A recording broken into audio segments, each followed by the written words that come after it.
Let's get started making this chunky textured rug. It's super soft. I chained 50. Any even number will be fine. Mine is 27 inches wide and 18 inches tall. So skip that first stitch and come into the second one with a half double crochet. We're going to make half double crochet all the way across.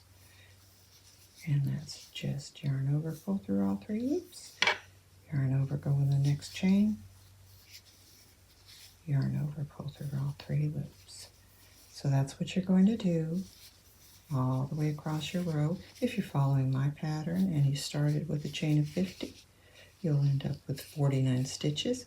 Whatever amount that you chain to begin with, you will have 1 less stitch. I will meet you at the end of the row. Okay, I'm at the end of row 1.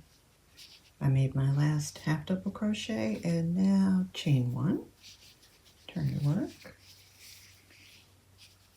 Obviously this is a small sample size since I've already made my rug. Now we're going to go into the back loop only. There's your front loop and there's your back loop. Put your hook in, pull through. We're just going to make a single crochet, yarn over and pull through those 2 loops. Now we're going to single crochet 2 together, go in that same stitch you just came out of, pull through. You have 2 loops on your hook and go into that back loop of the next stitch, working back loop only all the way across. Now you have 3 loops on your hook, yarn over and pull through all 3. This is just going to make that nice chunky texture on the other side. Again, go in the same back loop that you just came out of, pull through. You have 2 loops on your hook, go into the next back loop. There's your front loop, there's your back loop, pull through.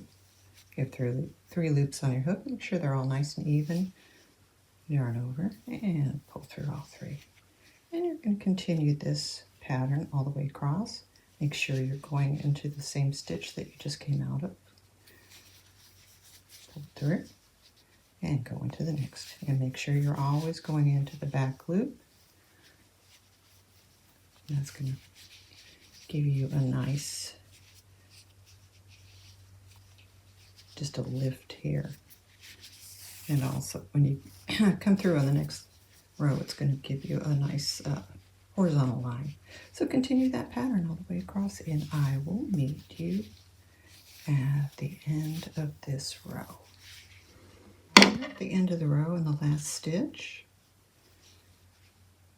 The last stitch will be a single crochet in this last back loop.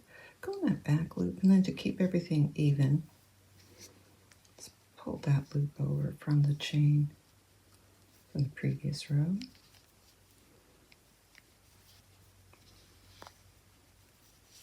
Pull the yarn through and make your single crochet. It's going to keep your edge nice and straight and you should have the same number of stitches that you had on row 1. If you're following my pattern, you should have 49 stitches. All right. Okay, at the end of row 2, chain 1, turn your work. See how that's forming that nice, almost looks like flower buds to me. It's just a nice texture. And this chunky 100% cotton yarn by Premier is so soft. I also made a baby blanket with it. I don't normally like using cotton yarn because I find it kind of rough. This is not. This is super soft. All right, So the next row, and this is going to be a repeat of row 2 and 3. So this is row 3, half double crochet in the full stitch of your first stitch. This is going to help keep your sides even. Now the rest of the row will be half double crochet back loop only. There's your back loop. Sometimes it's a little hard to find in this yarn because it's kind of twisty. There's your front loop and there's your back loop. And just a regular half double crochet. Again, find your back loop.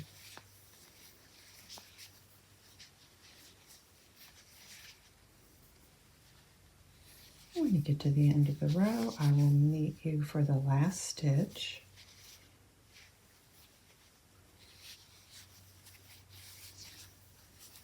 Just want to show you how this is forming that little line across the top.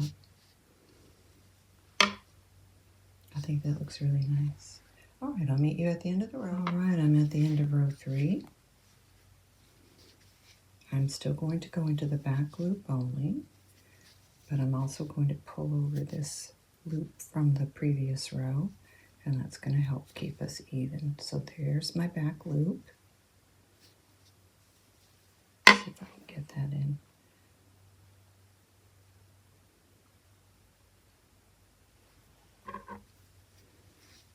A little clearer. There's my back loop. And there's the loop from the previous row.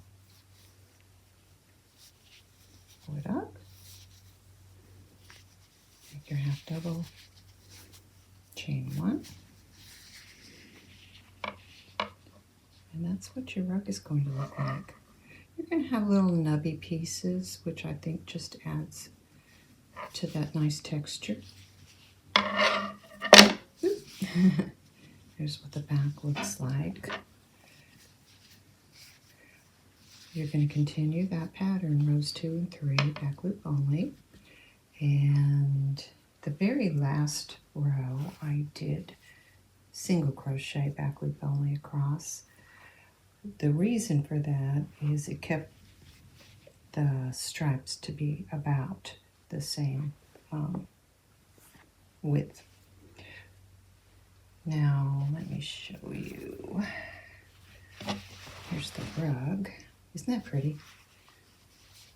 I'll show you what it looks like on the back side.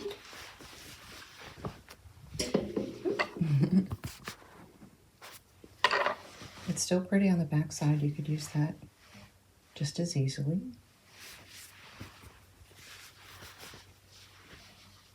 There's that single crochet row, back loop only. And here's, because we did start with half double crochet, but then the next row of half double crochets is the next color.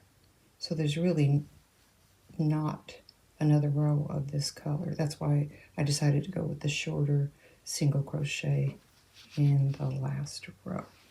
When you change color, I don't have any more. I've used up all my yarn. But when you change color, all you have to do, I found that it was best if you changed color on a half double crochet row. It just looks better. When you're coming across and making your last single crochet in this row, drop your yarn before you pull through the last 2 loops. Cut your yarn, leave yourself a 2 or 3 inch tail, and weave it in somewhere over here in the same color. And then pick up your next color and bring it through the last 2 loops, chain 1, and just continue on with your pattern. It's super, super simple. I think it's so pretty.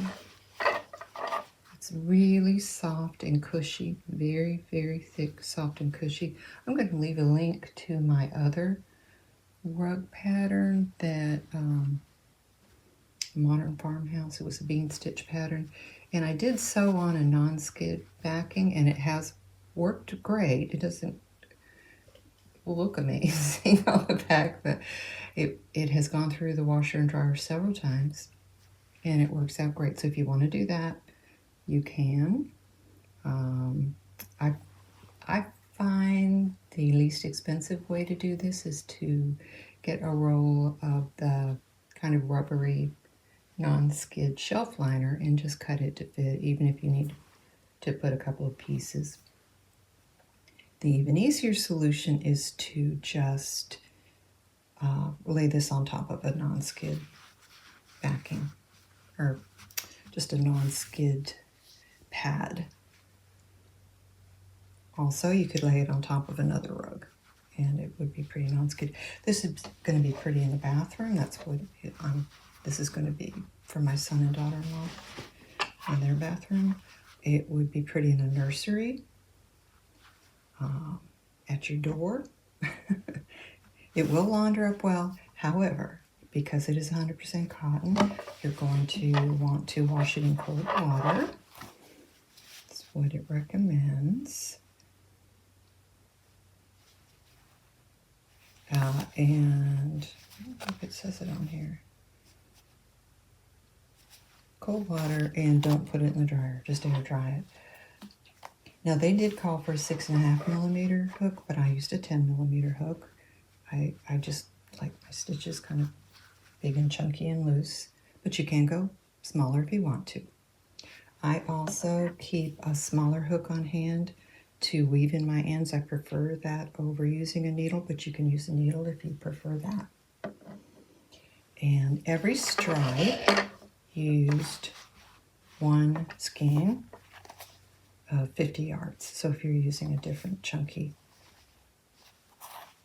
yarn, just keep that in mind, 50 yards for one stripe. So altogether, I used 4 skeins, which is not bad, $3.99 a skein. It's a pretty inexpensive way to make a rug. And also to count,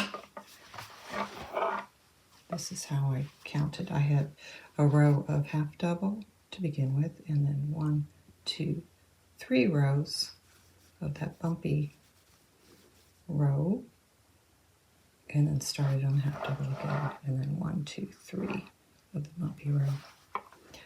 Okay, I hope that helps. I hope I answered all your questions. If not, leave me a comment with your question. If you liked it, leave a kind comment, please. And if you've subscribed, yay. If not, and you want to subscribe, you can find all my patterns. I do have free written patterns on my website, www.I-crochet.com. Thanks for watching.